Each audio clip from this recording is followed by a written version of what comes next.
Odin Sphere released 2007 on PlayStation 2, but got a remake on PS3, PS4, and Vita in 2016. And that's what we're talking about. And I've generally heard a lot about this game. About a lot. But it came from one person who's really obsessed with it. She knows who she is. But anyway, this starts by Vanillaware, because I swear whenever Vanillaware makes games, people think Atlus are the developers of it, when they're generally the publisher of their titles. Except for Odin Sphere's remake, actually published by NIS America and America when the remake came out. So basic premise is that Odin Sphere takes place in fantasy content of Orion, with several nations fighting over the weapon, the Localization cauldron, with story generally telling the prophecy of Armageddon and depicting characters' roles in that prophecy possibly coming to fruition. I say multiple characters because you do play as multiple characters in this game. 5 of them, in fact, each with their own unique playstyle, and some of them, I won't say they're bad, but some of them feel like they don't mesh well with this game boss, Oswald. Some of them don't mesh well with the game's bosses and really with the playstyle. But some of the 5 characters, each character do get trust that they share. So the fact that everyone gets the ability to use alchemy and items, stuff like that. And are generally going through the same levels constantly throughout. Like, I'll explain more in the gameplay. So I already mentioned you play as multiple characters in this game. Something I really like is, despite the fact that you play multiple characters who do meet up in the story and everything interact, you don't repeat events. Like, for example, using Gwendolyn and Oswald, for example, despite them having interactions in the story, when you play as Oswald later, you're doing things that Gwendolyn wasn't there for, and are purely from Oswald's perspective. So it's not as if you're repeating events over and over, but this time from their character's perspective. You're seeing stuff that character generally they did, or stuff that another character may be involved with, but you didn't see from their perspective, despite them being involved in that sequence, which is really cool and means there's no repetition narrative-wise when it comes to playing as different characters. And I do really like that whole entire aspect. I also read that for this remake, the stories are told specifically in order as opposed to before, where they were generally told based on whichever ones the player wanted to start with, which kind of feels like for the best, because I feel like this kind of story would be easily get lost. You just went whatever order you felt like for this kind of story. Also, because the multiple characters aspect also means you're going to be repeating the same levels over and over with different characters, which, while their playstyle is more interesting to collect things, except for Oswald, but it also means that there are going to be a lot of moments in the story we're going to try and hype up and be like, this boss, you're probably going to be super powerful, a deadly opponent. You're probably thinking, bro, I'd be in this thing like 3 other characters by this point. You are not nearly as powerful as you think you are, kind of thing, with how often characters will try to be like, be intimidated by me. No, and he just win. It's a functional experience for showing.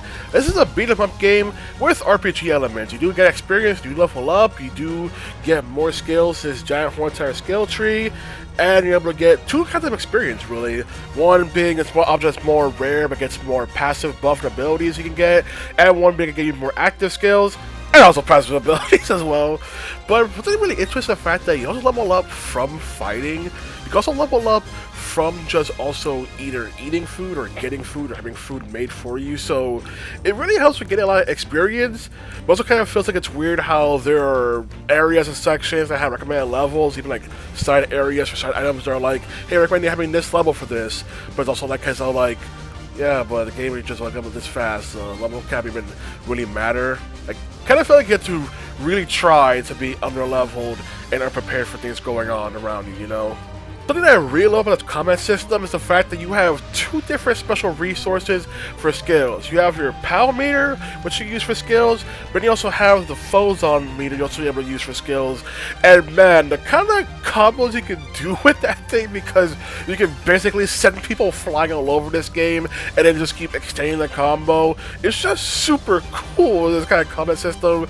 Like, the number of hits you can do basically stops mattering at a certain point because you're going to do a lot, but it's just a super cool thing. And the fact that even bosses can generally get stunned and just bounce around the entire screen if you want, but just keep doing a combo to get rid of the HP. That is super cool. There's alchemy system you can do to also do certain effects, my favorite being the poison effect, because, you know, poison the boss and lose the HP is always good. But you can also freeze them, you can also use fire, you can also use stuff that can do just miscellaneous stuff like changing the items, changing the enemies on the screen. stuff like that, and also usual healing. But what I do like is the fact that you can combine the potions together to make them more potent, or through certain recipes, change a potion to something else if you want, which is also a super cool way of handling it, being like, not just need to get an empty bottle and get the ingredient, be like, hey, I got this, what can I do with this to mix this to actually want? That is a super cool way of handling alchemy system. It's funny because I read how apparently the producer wanted to remove this for the remake, but instead the developers wanted to enhance the system, and this is pretty cool, although don't really like the part where sometimes you need to use potions in order to actually like get across certain environmental areas, because it's so rare that it's needed, it kind of feels pointless to really add as an obstacle. We do like each character's entire quirk with their gameplay. Like, oh, Gwendolyn the Valkyrie, so she can fly around for a bit. Really excels at aerial combat, keeping things in the air. That's pretty cool. Oh, Mercedes has a bow gun, so she can just blast around, although you need to touch the ground at some point or to reload the gun. And because of how her bow gun works, it means you're constantly getting pals that fuels her bow gun, so you can constantly use your power attacks as well. That's super cool. Oswald's special trait is having crab mobility. I mean, he has a berserk state, which does increase his power, but man, this dude's movement is so awkward, I don't like it. Even with decreased power, it feels like even boss fights that were really designed for him to fight don't feel like they were designed for him to fight, really. So that's also really cool with the gameplay is the fact that you have this little box on the top of the screen that actually will always show you what you're doing, what enemies are doing, and enemies around you. So even if the enemies are off screen, you can generally see what they're doing. And also this game does a good job making sure enemies don't just hit you from off screen, which is also super cool. They thought about that one aspect. But that box is really useful, especially when an enemy does like projectile attacks from off screen you can't really see. But with that box, you can see what they're doing. It also lets you show stuff like treasures. You look around our area for a treasure box, you can see the general area where it is, so you can go get it. And that's also super cool way of handling things. That little box is super cool, especially I've never seen anything like that for a beat-em-up game like this. That's super cool. Vanillaware thought about that. I will say, even when you meet the level general recommendation for boss fights, it can feel like some boss fights can just go on for a while because the bosses just have a lot of HP even if you're above their level. And something that really annoys me has to do with this game's finale. I won't mention the spoilers about it, but if you want like the full ending, you need to generally do the finale multiple times, and those boss fights are not particularly fun to fight multiple times. So it kind of becomes annoying in that sense when you're fighting boss fights that you generally may not like the first time around, and that's like, well, now fight out with a different character. And I was hoping that as the game would go on, it would generally make the boss fights quicker to fight with the next character, like they'd be better at it, but no, not in particular. So you didn't like the boss the first time around, won't play with a different character, probably won't really change your mind on the boss at all. So also really cool is that when you get defeated in a fight, you just get sent back to right before the room, which is super cool. And even the fact there are some rooms that require certain items to get to, let's say you need a special boots or to get to an area location, but still the fact that even if you get defeated, it'll just spawn you back in that area with the boots already equipped, so you don't just have to re-equip them every single time you need to enter the room. But it doesn't mean you gotta unequip them when you get into the room, but that's beside the point. It's a really cool way, really nifty checkpoint feature when it comes to this game get defeated. And there are some times where enemies can just right wombo combo the crap out of you in the same way you wombo combo the crap out of them. So it is very good as an efficient checkpoint system for when you get defeated, and there's no real penalty for losing. I will say the inventory system is pretty good overall, although when you first start with a new character, the inventory is pretty damn limited because no one can pick up certain things because of it, or the fact that as you get more potions, it generally increases the tabs you have for the potions, so it can be annoying trying to flip through the tabs to see which one of the ones you're looking for. But like I said, you can reduce it by just combining similar potions together to just buff the effect of that one potion instead of needing multiple of the same thing. But it just can become annoying to just have so many things on you, especially since there are some food you can eat that will leave an item in your inventory that just exists and it just be thrown out. So just stuff like that. It's like you could not pay attention, just end up screwing yourself and be like, oh, sorry, you ate this grape out of the grape stems in your inventory to get throw at an enemy. Won't do much, but hey, you can do that. It's like, why don't just get rid of it? But she just have to put it in a box all the time. It's just weird, like, hey, what am I putting in this box? All the grape stems and freaking bones I picked up.